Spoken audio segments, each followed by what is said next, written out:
নমস্কার বন্ধুরা, কেমন আছো? আশা করছি ভীষণ ভালো আছো। আজকে আমি তৈরি করব মতিচুরের লাড্ডু। সেইখানে আমি ছোলার ডাল নিয়েছিলাম, তো ছোলার ডালটাকে আমি জলে ভিজিয়ে রেখেছিলাম আর এখন জল থেকে তুলে এটা মিক্সারে ভালো করে বেটে নেবো।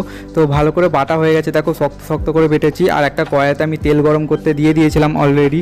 তো তেলটা গরম হয়ে গেলেই তো আমি এখানে বোড়ার আকারে ছোটো ছোটো করে ভেজে নেবো।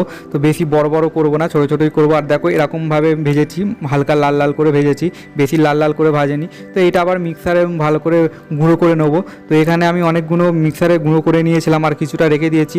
তো এই কটাও আমি গুঁড়ো করে নেবো মিক্সারে। তো মিক্সারে গুঁড়ো করা হয়ে গেলে তো আমি একটা কড়াইতে জল গরম করতে দিয়ে, দেখো এরকমভাবে দানা দানাভাবে গুঁড়ো করেছি। তো আমি একটা কড়াই পরিমাণ মতো জল দিয়ে দিয়েছি আর সেখানে 200 গ্রামের মতো চিনি দিয়ে দিচ্ছি। তো তার আগে আমি এখানে 4টের মতো এলাচ দিয়ে দিয়েছিলাম। তো একটু নেড়ে দিয়ে ভালো করে জলটা ফোটার জন্য আমি রেখে দেবো। তো এটা যখন জলটা ভালোভাবে ফুটে যাবে আর যখন ওই রসটা যখন হাত দিলে যখন আটার মতো আটকে যাবে, তো তখনই আমি এই গুঁড়ো দিয়ে